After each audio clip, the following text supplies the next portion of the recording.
쪽팔리니까 베란다에 들어가 있어. 손님 갈 때까지 절대 나오지 마, 알았어? 23평 낡은 아파트, 그 좁은 베란다 문이 제 등 뒤에서 철컥 잠기던 소리를 저는 아직도 잊지 못합니다. 시어머니는 빨래 건조대와 묵은 김치통 사이 사람 하나 겨우 설 자리에 저를 밀어 넣으셨습니다. 그러고는 베란다 유리문에 커튼까지 쳐버리셨지요. 한여름도 아닌 늦가을, 시멘트 바닥에서 올라오는 한기에 발이 시려왔습니다. 어머니, 그게 무슨 말씀이세요? 제가 왜 베란다에 있어야 해요? 제 목소리가 떨렸습니다. 그러자 시어머니는 곱게 빗어넘긴 은발을 손으로 매만지며 마치 벌레라도 보듯 저를 흘겨보셨습니다. 왜긴 왜야. 검사 사위 될 사람이 인사 온다는데 근본도 없는 고아년이 떡하니 큰 며느리라고 앉아 있어 봐. 우리 집안이 얼마나 우스워 보이겠어.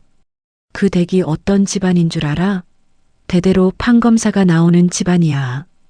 너 같은 게 낄 자리가 아니라고.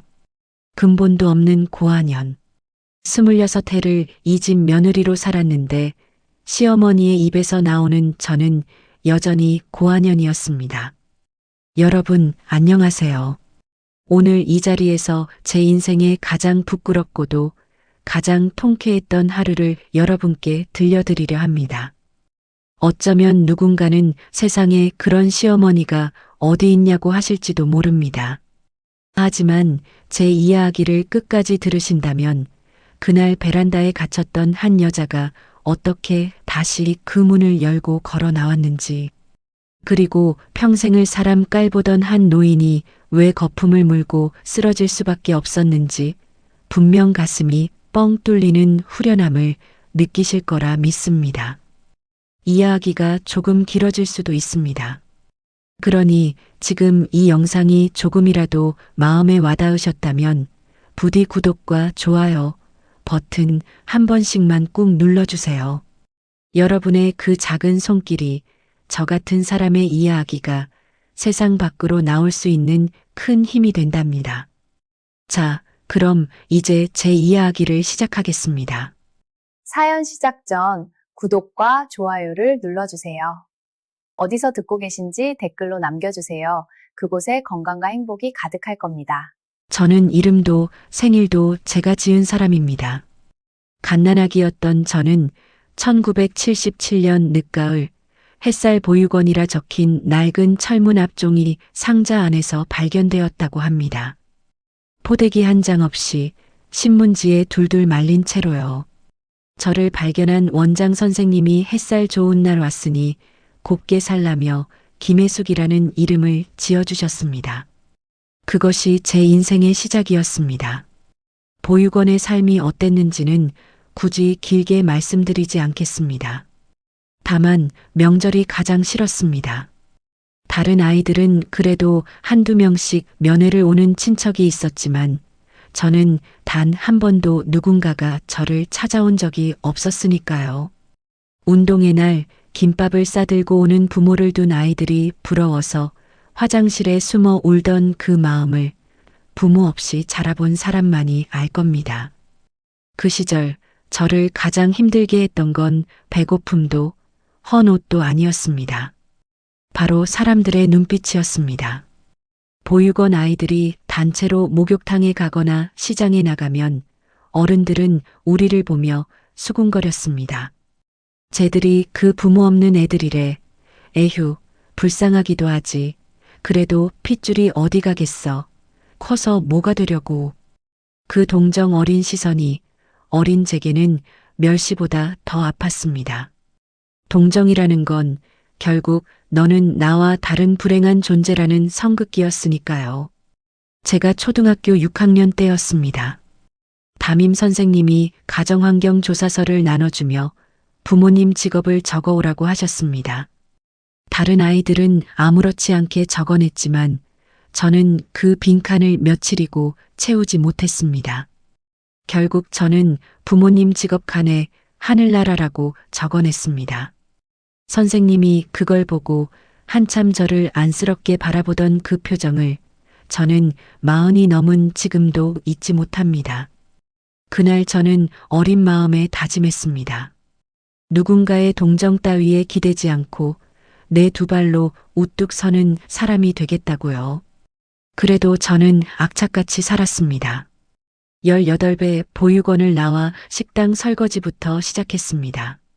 손이 짓무르도록 일했고 잠을 줄여가며 야간 고등학교를 마쳤습니다. 누가 도와주는 사람이 없으니 제가 저를 지켜야 한다는 생각뿐이었습니다. 그렇게 이를 악물고 산 덕분에 저는 20살이 되던 해 작은 분식집 하나를 차릴 수 있었습니다. 김밥 한 줄 라면 한 그릇을 팔아 모은 돈으로요. 남편 정훈 씨를 만난 건 그 분식집에서였습니다. 매일 점심이면 라면을 먹으러 오던 성실한 회사원이었지요. 말수는 적었지만 눈빛이 선했습니다. 그 사람이 제게 처음으로 혜숙 씨는 참 단단한 사람 같아요라고 말해주었을 때 저는 처음으로 누군가에게 괜찮은 사람으로 보였다는 사실에 눈물이 핑 돌았습니다. 하지만 결혼은 쉽지 않았습니다.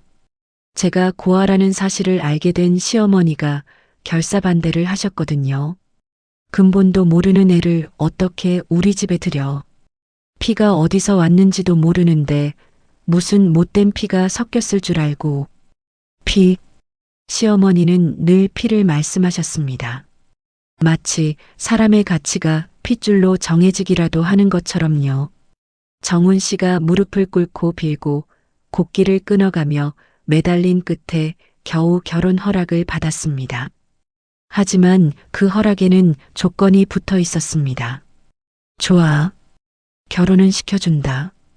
대신 평생 고개 숙이고 살아. 친정이 없으니 챙길 것도 없고 딱 좋네. 며느리가 아니라 일꾼 하나 들어온다고 생각하지. 결혼식 날 신부 측 하객석은 텅 비어 있었습니다. 저를 키워준 보육원 원장님 한 분과 동생처럼 지내던 보육원 후배 몇 명이 전부였지요. 그마저도 시어머니는 저 거짓골들은 뭐냐, 창피하니 빨리 보내라며 손사래를 치셨습니다. 제 인생에서 가장 행복해야 할 날, 저는 화장실에서 번진 화장을 닦으며 또 한 번 울었습니다. 그렇게 시작된 시집살이는 한편의 긴 고행이었습니다. 명절이면 새벽 4시부터 일어나 20명이 넘는 친척들 음식을 혼자 다 차렸습니다. 시누이 정미 씨는 손에 물 한 방울 안 묻히고 거실에 앉아 옳게, 전이 좀 탔네, 옳게, 갈비찜 간이 안 맞아 하며 트집만 잡았습니다. 시어머니는 그런 딸 옆에서 저것이 배운 게 없어서 그래. 보육원에서 뭘 제대로 가르쳤겠니라며 맞장구를 치셨고요. 시집살이의 고됨은 몸의 고됨만이 아니었습니다. 더 견디기 힘든 건 마음에 박히는 말의 가시였습니다. 시어머니는 무슨 일만 생기면 제 출신을 들먹이셨습니다. 국이 짜면 보육원에서 간 맞추는 것도 안 가르쳤냐. 청소가 미흡하면 근본 없는 것들은 손끝이 야무지질 못해. 심지어 제가 몸이 아파 누워있으면 꾀병도 어디서 배워왔나. 부모도 없는 게 엄살은이라고 하셨습니다. 한 번은 이런 일도 있었습니다. 집안 제사를 지내던 날 제가 정성껏 차린 제사상을 보시고는 시어머니가 갑자기 상을 엎으셨습니다.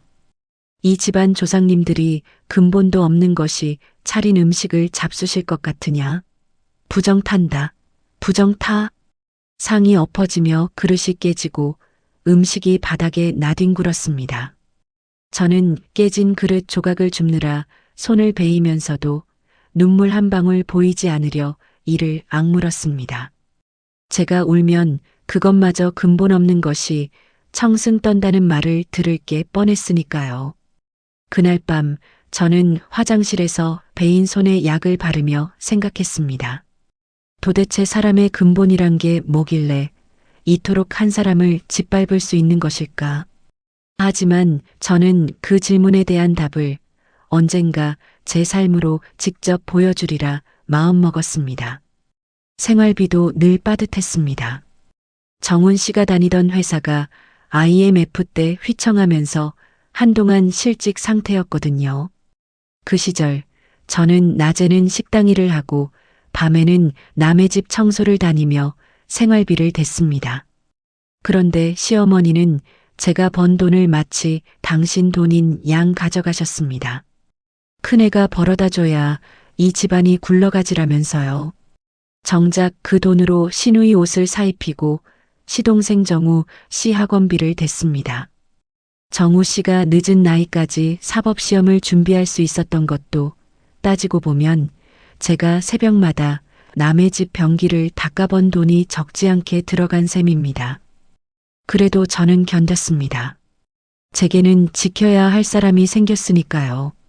결혼 이듬해에 태어난 딸 지은이였습니다. 지은이를 처음 품에 안았을 때 저는 다짐했습니다. 이 아이만큼은 절대로 나처럼 부모 없는 서름을 겪게 하지 않겠다고, 손가락질 받지 않게 반듯하고 당당하게 키우겠다고요.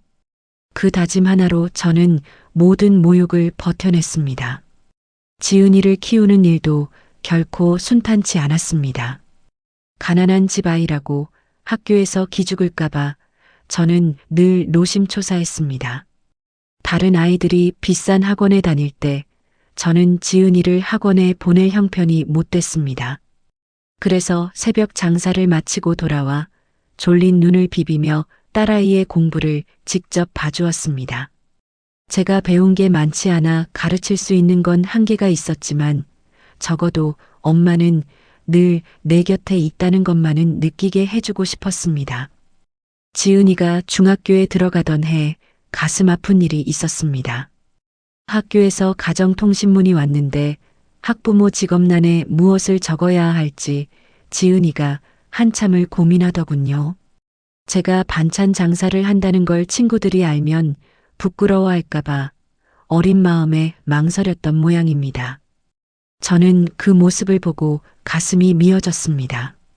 제 어린 시절의 그 빈칸이 딸아이에게서 또 반복되는 것 같아서요.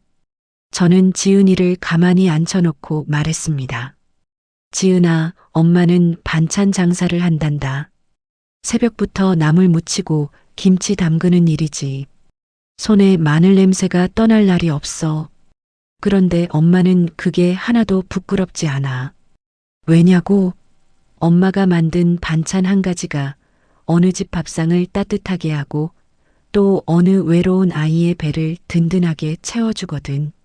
사람은 어떤 일을 하느냐가 아니라 그 일을 어떤 마음으로 하느냐가 중요한 거야. 그러니 너도 엄마를 부끄러워하지 마. 엄마는 세상에서 가장 떳떳한 사람이니까. 그 말을 들은 지은이는 통신문에 또박또박 이렇게 적었습니다. 어머니 직업 반찬가게 사장님. 그리고 활짝 웃으며 말하더군요. 엄마, 나는 우리 엄마가 세상에서 제일 멋있어. 그 한마디에 저는 그동안의 모든 서름이 눈 녹듯 사라지는 것 같았습니다. 자식 농사라는 게 그렇게 한순간에 모든 고생을 보상받는 일이더군요. 하지만 시어머니는 제 딸에게까지 그 잔인한 칼날을 들이대셨습니다. 쟤는 누굴 닮아서 저 모양이야. 하긴 애미가 근본이 없으니 애도 천하지. 5살밖에 안 된 손녀딸에게 친할머니라는 사람이 할 소리였을까요? 지은이가 어린이집에서 상장을 받아와 자랑하던 날에도 시어머니는 그깟 상장이 뭐 대단하다고, 머리는 좋아야 뭐하니 근본이 받쳐줘야 하지라며 찬물을 끼얹으셨습니다. 그날 밤 저는 잠든 딸의 머리를 쓰다듬으며 다짐을 새로 했습니다. 보란듯이, 정말 보란듯이 이 아이를 키워내겠다고요. 그런데 여러분, 사실 저에게는 아무도 모르는 비밀이 하나 있었습니다. 분식집을 정리하고 한동안 식당과 청소일을 전전하던 그 시절, 저는 작은 반찬 가게를 하나 시작했습니다. 보육원에서 백올턴 시절, 늘 내가 어른이 되면 누군가에게 따뜻한 밥 한 끼 먹이는 사람이 되고 싶다고 생각했던 그 마음으로요. 손맛이 좋다는 소문이 나면서 가게는 조금씩 자리를 잡았습니다. 그리고 저는 그 가게에서 번 돈을 한 푼도 허투루 쓰지 않았습니다. 시어머니가 가져가는 생활비는 따로 마련하고 남는 돈은 모조리 모았습니다. 무엇을 위해서였을까요? 바로 저 같은 아이들을 위해서였습니다. 저는 제가 자란 햇살 보육원에 매달 후원금을 보내기 시작했습니다. 그것도 제 이름을 밝히지 않고 햇살 엄마라는 익명으로요. 처음엔 한 아이의 학비였습니다. 그 다음엔 두 아이, 세 아이 가게가 커지면서 후원하는 아이도 늘어갔습니다. 명절이면 직접 반찬을 싸들고 보육원을 찾아가 부모 면회 한번 못 받아본 아이들과 둘러앉아 밥을 먹었습니다. 제가 그토록 받고 싶었던 그 따뜻한 밥상을 이제는 제가 차려주는 사람이 된 것이지요. 그 아이들 중에 유난히 눈에 밟히던 아이가 하나 있었습니다. 이지원. 초등학교 4학년 때 부모에게 버림받고 보육원에 들어온 아이였습니다. 말이 없고 늘 책만 파고들던 아이. 다른 아이들이 텔레비전을 볼 때 혼자 구석에서 헌 책을 읽던 그 아이를 저는 그냥 지나칠 수가 없었습니다. 어쩌면 그 아이에게서 어린 시절의 제 모습을 보았는지도 모르겠습니다. 지원아, 넌 꿈이 뭐니? 제가 처음 물었을 때 그 아이는 한참을 망설이다 이렇게 답했습니다. 검사요. 힘없고 가난한 사람들 억울하지 않게 해주는 그런 검사가 되고 싶어요. 저 같은 애들 함부로 무시당하지 않게요. 그 말이 제 가슴에 콕 박혔습니다. 저는 그날부터 지원이의 학비를 도맡았습니다. 중학교, 고등학교, 그리고 대학교 법학과까지 학비뿐만 아니라 입시 학원비, 교재비, 명절 용돈까지 빠짐없이 챙겼습니다. 물론 지원이는 그 후원자가 누구인지 정확히 알지 못했습니다. 보육원 원장님을 통해 햇살 엄마라는 분이 도와주신다는 것만 알았을 뿐이지요. 다만 가끔 보육원을 찾아가 함께 밥을 먹고 머리를 쓰다듬어 주던 반찬 가게 이모가 있다는 건 알았습니다. 그 이모가 바로 저였습니다. 하지만 지원이는 그 이모가 후원자라는 것까진 몰랐고 저 역시 굳이 밝히지 않았습니다. 도움이라는 건 받는 사람이 부담을 느끼지 않을 때 진짜 도움이 되는 거라고 믿었으니까요. 지원이는 제 믿음을 저버리지 않았습니다. 명문대 법학과를 수석으로 졸업하고 몇 년 뒤 정말로 사법시험에 합격해 검사가 되었습니다.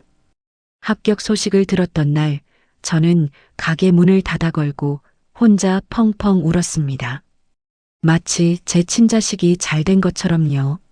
아니, 어쩌면 제 친자식보다 더요. 그 아이는 제가 받지 못한 사랑을 대신 받고 제가 이루지 못한 꿈을 대신 이뤄준 아이였으니까요. 지원이는 몇 년간 검사로 일하다 가정을 꾸리고 싶다며 변호사로 개업했습니다. 그리고 좋은 사람을 만나 결혼을 앞두게 되었다는 소식을 저는 보육원 원장님을 통해 전해 들었습니다. 저는 진심으로 기뻤습니다. 그 아이가 이제 진짜 가족을 갖게 된다는 사실이요. 그런데 말입니다, 여러분. 세상은 참 알 수 없는 곳입니다. 지은이가 대학에 들어가던 해 가을이었습니다. 어느 날 저녁 시동생 정우 씨가 들뜬 목소리로 집에 전화를 걸어왔습니다. 엄마, 형수님, 저 결혼할 사람 생겼어요. 이번 주말에 인사드리러 갈게요. 온 집안이 발칵 뒤집혔습니다. 40이 넘도록 장가도 못 가던 막내 아들이 결혼을 한다니 시어머니는 입이 귀에 걸리셨습니다. 그런데 그 기쁨이 곱절이 된 건 정우 씨가 데려올 사람의 직업 때문이었습니다. 엄마, 그 사람 검사 출신 변호사예요. 엄청 똑똑하고 반듯한 사람이에요. 검사. 그 한마디에 시어머니는 그야말로 천하를 얻은 듯 기뻐하셨습니다.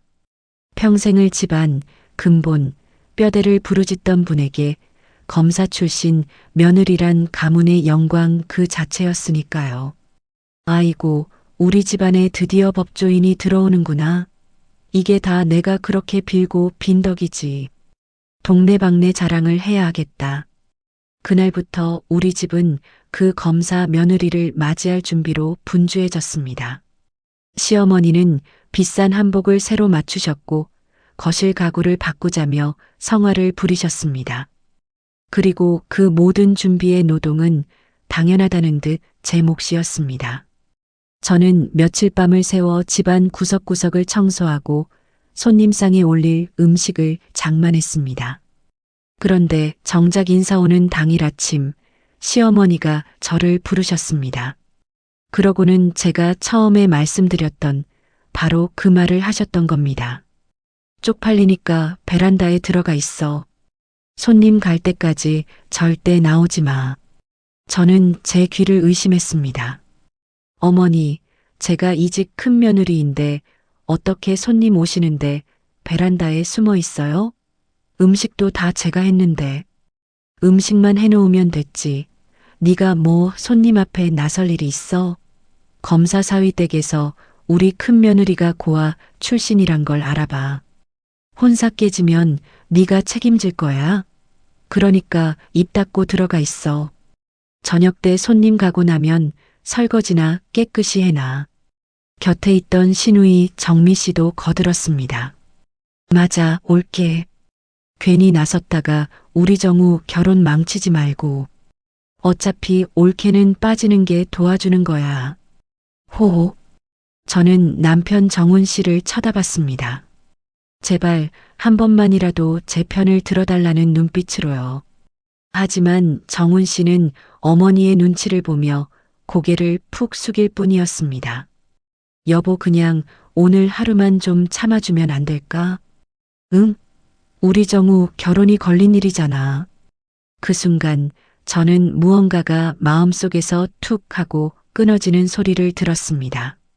26해를 참고 또 참았는데 남편마저 저를 베란다에 밀어넣는데 동의하는구나.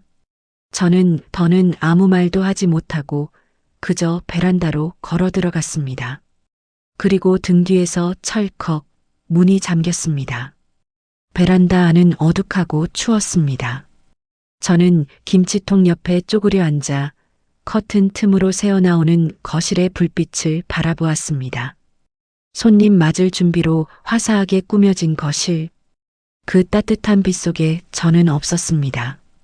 음식을 다 차린 사람은 저인데 정작 저는 그 밥상 앞에 앉을 수조차 없는 사람이었습니다. 문득 보육원 운동회 날 화장실에 숨어 울던 어린 제가 떠올랐습니다. 48이 된 지금도 저는 여전히 어딘가에 숨어 있어야 하는 사람이구나. 평생을 발버둥 쳤지만 결국 고아라는 두 글자에서 단 한 걸음도 벗어나지 못했구나. 그런 생각에 눈물이 핑 돌았습니다. 얼마쯤 지났을까요? 초인종이 울렸습니다. 베란다 안에서 시간은 더디게 흘렀습니다. 저는 무릎을 끌어안고 앉아 지난 26해를 천천히 되짚어 보았습니다. 처음 이 집에 시집와 설레던 새색시 시절부터 명절마다 새벽잠을 줄여가며 음식을 차리던 날들, 남의 집 변기를 닦으며 손이 트던 겨울, 그리고 딸아이를 품에 안고 다짐하던 그 밤까지, 그 모든 세월이 결국 이 차가운 베란다 한평으로 귀결된 것만 같았습니다. 내가 이렇게까지 견뎌온 이유가 뭐였을까? 저는 스스로에게 물었습니다. 사랑받고 싶어서였을까요? 인정받고 싶어서였을까요? 아니면 그저 버려진 아이라는 그 낙인에서 벗어나고 싶어서였을까요? 어쩌면 저는 평생 나도 누군가의 가족이 될 수 있다는 그 한 가지를 증명하기 위해 발버둥 쳐온 것인지도 모릅니다. 그런데 오늘 그 가족이라 믿었던 사람들이 저를 베란다에 가둬버렸습니다. 커튼 너머 거실에서는 웃음소리가 새어나왔습니다. 따뜻한 불빛, 도란도란 정겨운 목소리들. 그 모든 것에서 저는 철저히 배제되어 있었습니다. 저는 천천히 눈을 감았습니다. 그리고 마음속으로 되뇌었습니다. 괜찮아, 혜수가. 너는 이미 많은 아이를 살린 사람이야. 누가 알아주지 않아도 내 삶은 충분히 빛났어. 그렇게 스스로를 위로하던 그 순간 초인종이 울렸습니다. 어머, 어서 와요. 우리 정우가 사람 보는 눈이 있구먼. 인물이 훤하네. 시어머니의 호들갑스러운 목소리가 들렸습니다.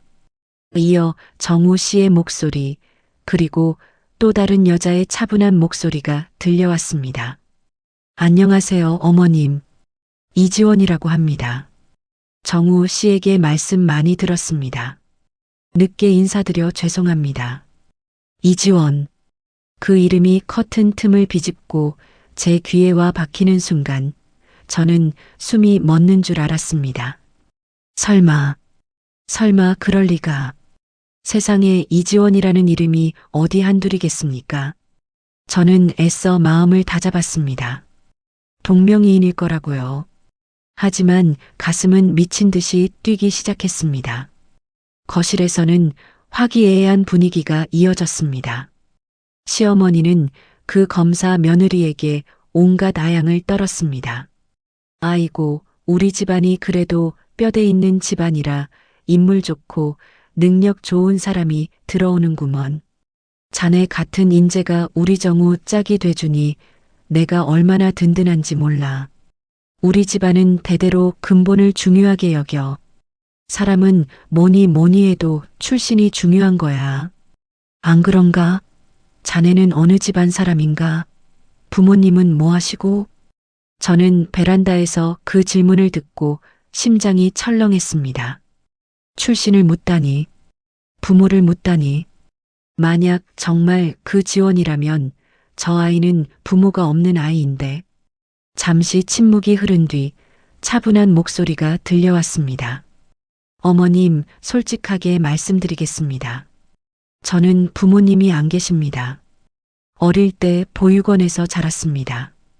저를 키워주신 건 보육원과 그리고 한 분의 후원자셨습니다.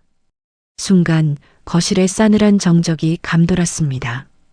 저는 베란다에서 두 손으로 입을 틀어막았습니다. 보육원, 후원자, 그 단어들이 비수처럼 제 가슴에 박혔습니다. 시어머니의 목소리가 눈에 띄게 흔들렸습니다. 보육원? 그럼 고아라는 말인가? 네. 부끄럽지 않습니다. 저는 비록 부모님 얼굴은 모르지만 세상 누구보다 따뜻한 분의 도움으로 여기까지 왔습니다. 그분이 아니었다면 저는 검사가 되긴커녕 대학 문턱도 못 밟았을 겁니다. 시어머니의 얼굴이 어떻게 일그러졌을지 저는 보지 않아도 눈에 선했습니다. 평생 근본, 출신을 외치며 며느리를 짓밟던 그분이 그토록 자랑하던 검사 며느리가 알고 보니 고아 출신이라니. 시어머니에게 그것은 하늘이 무너지는 소리였을 겁니다. 이게 무슨... 시어머니가 당황해 말을 잇지 못하는 사이 정우 씨가 단호하게 말했습니다.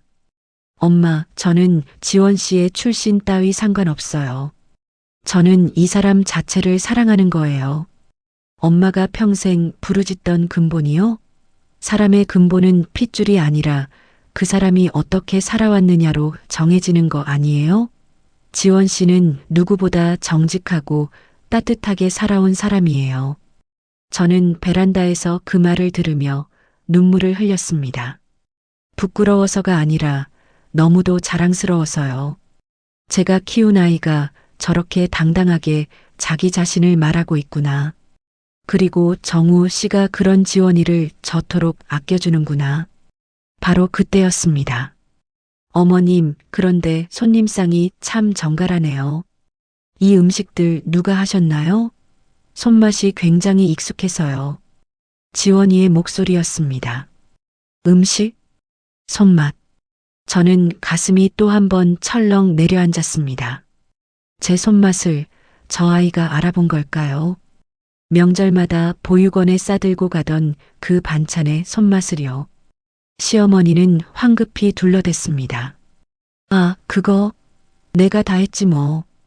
우리 집 음식은 다 내 솜씨야. 그렇군요. 그런데 이 무나물하고 깻잎 장아찌 정말 똑같아요. 제가 어릴 때 보육원으로 매달 반찬을 싸오시던 분이 계셨어요. 저는 그분을 햇살 이모라고 불렀거든요. 그 이모님 손맛이랑 너무 똑같아서 저는 베란다 안에서 온몸이 떨렸습니다. 도망치고 싶었습니다. 동시에 저 아이의 얼굴을 한 번만이라도 보고 싶다는 마음이 미친 듯이 솟구쳤습니다. 그런데 그 순간 일이 벌어졌습니다. 지은이가 학교에서 돌아온 겁니다. 현관문이 열리는 소리가 났고 지은이가 거실로 들어서며 밝게 인사했습니다. 엄마, 저 왔어요. 손님 오셨네요. 안녕하세요. 근데 엄마는 어디 계세요? 엄마, 지원이가 되물었습니다. 이댁 따님이세요? 어머님은? 시어머니가 황급히 말을 막으려 했습니다. 아, 큰 며느리는 지금 좀 어디 나갔어. 신경 쓸 거 없어. 하지만 지은이는 천진하게 말했습니다. 엄마 나가셨어요? 이상하다. 신발 다 있는데. 엄마, 어디 계세요? 지은이가 저를 찾아 두리번거리다 베란다 쪽으로 다가왔습니다. 그리고 커튼을 젖히고 베란다 문을 열려 했습니다. 잠긴 문을요. 엄마 안에 계세요? 문이 왜 잠겼어요? 엄마, 저는 더 이상 숨을 수 없었습니다. 딸아이가 잠긴 문 앞에서 저를 부르는데 어떻게 그 안에 가만히 웅크리고 있을 수 있겠습니까? 저는 떨리는 손으로 안쪽 잠금 장치를 풀고 베란다 문을 열었습니다.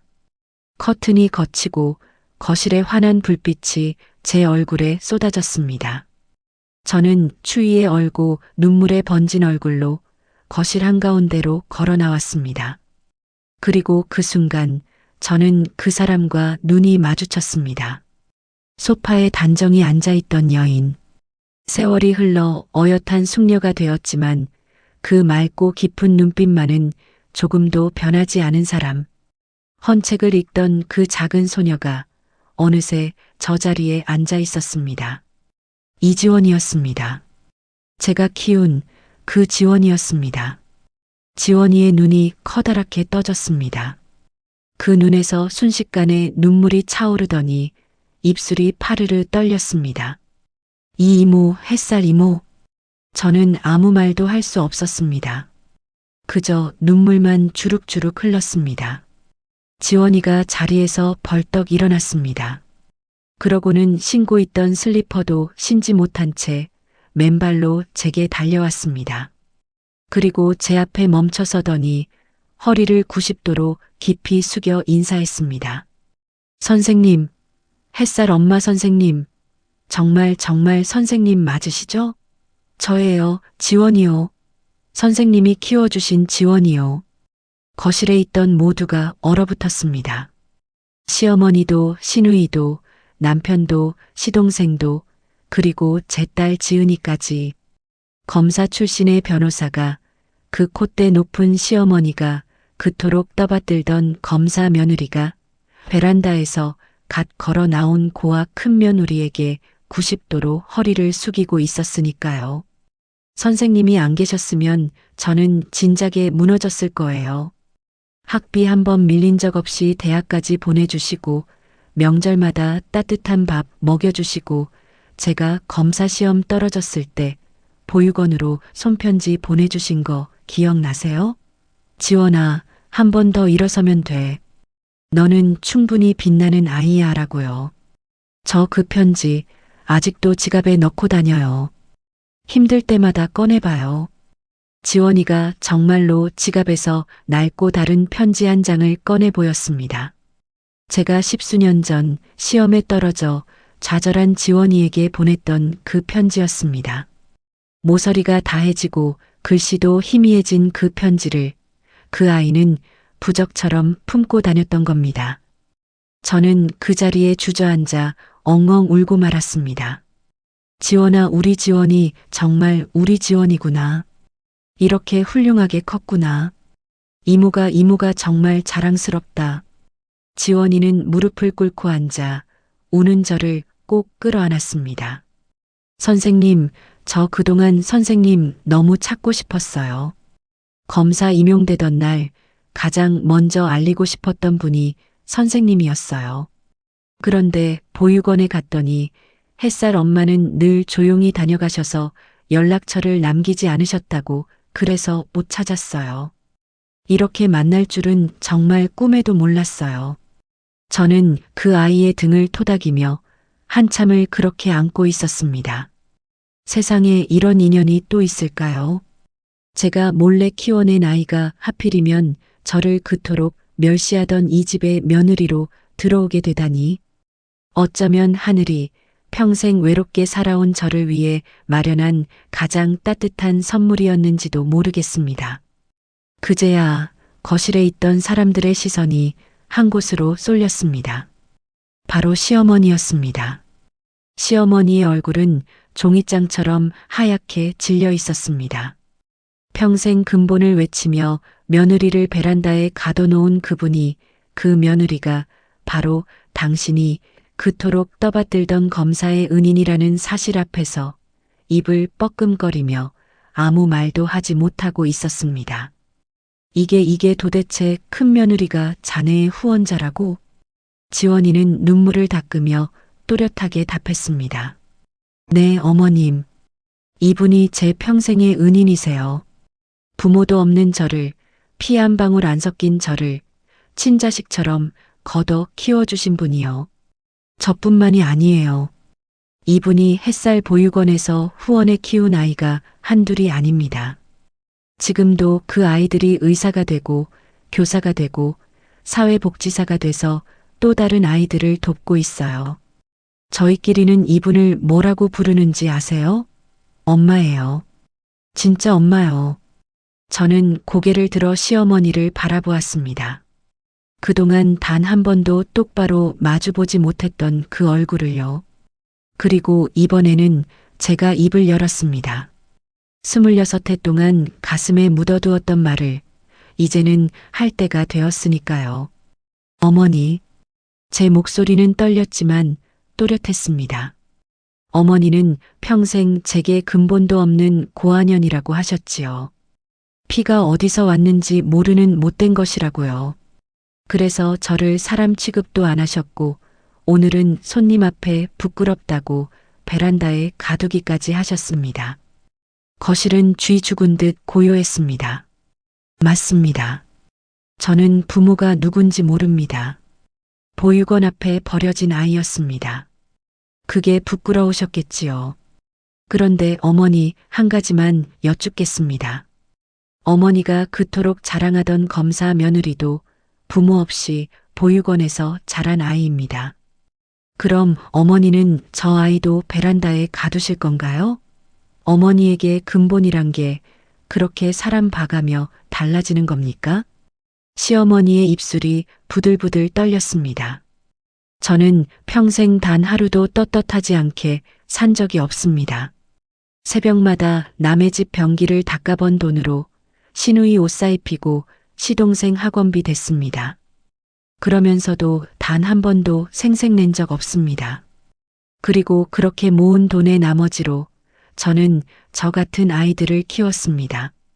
어머니가 근본 없다고 손가락질하던 그 아이들이 지금 이 나라에서 어머니가 그토록 떠받드는 검사가 되고 의사가 됐습니다. 어머니, 근본이란 게 뭡니까? 핏줄입니까? 아니면 사람이 살아온 발자취입니까? 시누이 정미 씨가 떨리는 목소리로 끼어들었습니다. 옳게 아니, 형님, 그게 정말이에요? 그럼 그동안 우리한테 그 큰 돈을. 저는 정미 씨를 똑바로 바라보며 말했습니다. 형님이 사업한다고 빌려가신 돈, 단 한 번도 갚으라고 한 적 없지요. 명절마다 형님은 손에 물 한 방울 안 묻히고 거실에 앉아 제 흉만 보셨지요. 옳게는 배운 게 없어서 근본이 없어서라고요. 그런데 형님, 그 근본 없는 올케가 형님 사업 미천을 대고 있었다는 건 꿈에도 모르셨겠지요. 저는 그게 서럽지 않았습니다. 다만 사람이 사람을 그렇게 함부로 대해서는 안 된다는 걸 오늘은 꼭 말씀드리고 싶었을 뿐입니다.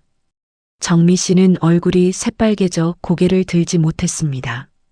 저는 이번엔 남편 정훈 씨를 향해 돌아섰습니다. 여보, 당신은 오늘 나를 베란다에 밀어넣는데 동의했어요. 하루만 참아달라고요.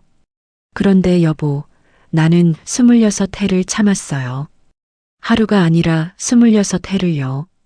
그 긴 세월 동안 당신은 단 한 번이라도 어머니 앞에서 내 아내한테 그러지 마세요라고 말해준 적이 있나요? 정훈 씨는 아무 말도 하지 못하고 고개를 떨궜습니다. 내가 오늘 이 말을 하는 건 당신을 미워해서가 아니에요. 우리 딸 지은이가 보고 있으니까. 제 엄마가 어떤 대접을 받고 사는지 두 눈으로 똑똑히 보고 있으니까. 나는 우리 딸이 사랑이라는 이름으로 누군가에게 무릎 꿇고 사는 걸 절대 배우게 하고 싶지 않아요. 거실 한쪽에 선 지은이의 눈에서도 눈물이 흐르고 있었습니다. 저는 그제야 다시 시어머니를 향해 돌아섰습니다.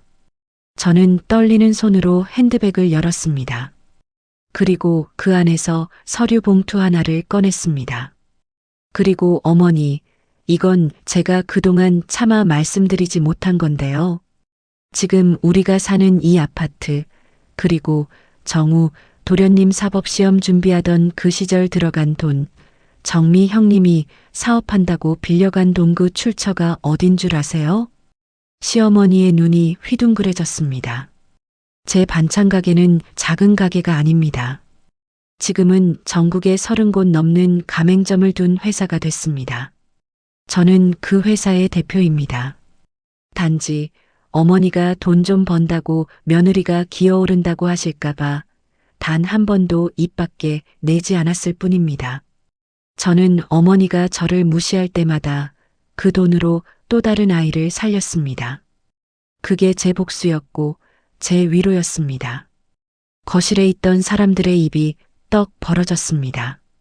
시누이 정미 씨는 들고 있던 찻잔을 떨어뜨릴 뻔했고 남편 정훈 씨는 멍하니 저를 바라보았습니다. 어머니, 저는 오늘까지 이 모든 걸 숨기고 살았습니다. 왜냐고요?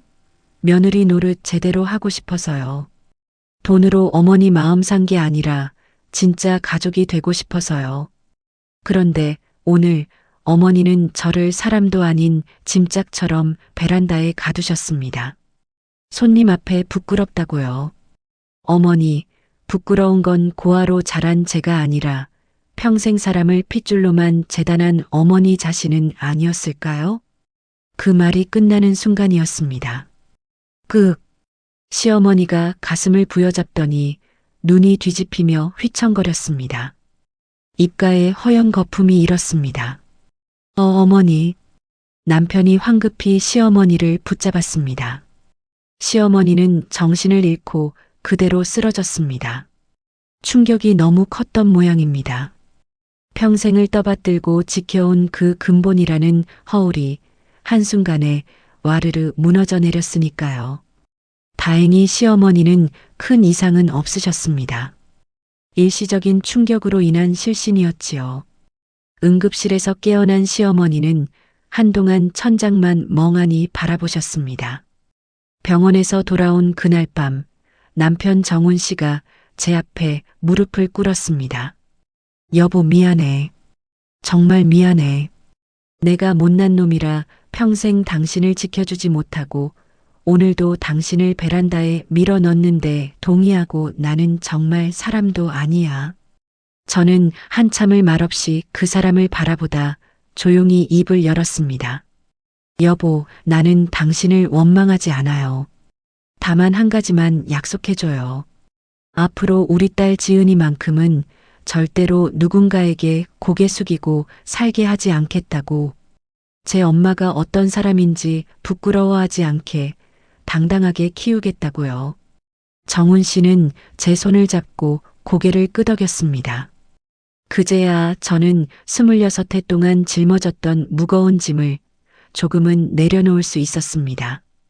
그날 이후 우리 집에는 조금씩 변화가 찾아왔습니다. 시어머니는 더 이상 근본이라는 말을 입에 올리지 않으셨습니다. 아니, 오히려 동네 사람들에게 저를 이렇게 소개하기 시작하셨습니다. 우리 큰 며느리가 사실은 보육원 아이들 수십 명을 키워낸 대단한 사람이라오. 검사도 우리 며느리가 키운 사람이지. 평생 부끄러워하던 그 고아 며느리를 이제는 가장 큰 자랑으로 여기게 되신 겁니다. 물론 사람이 하루아침에 완전히 바뀌는 건 아니더군요. 가끔은 옛버릇이 나와 저를 함부로 대하려다 멈칫하고 입을 다무시곤 했습니다.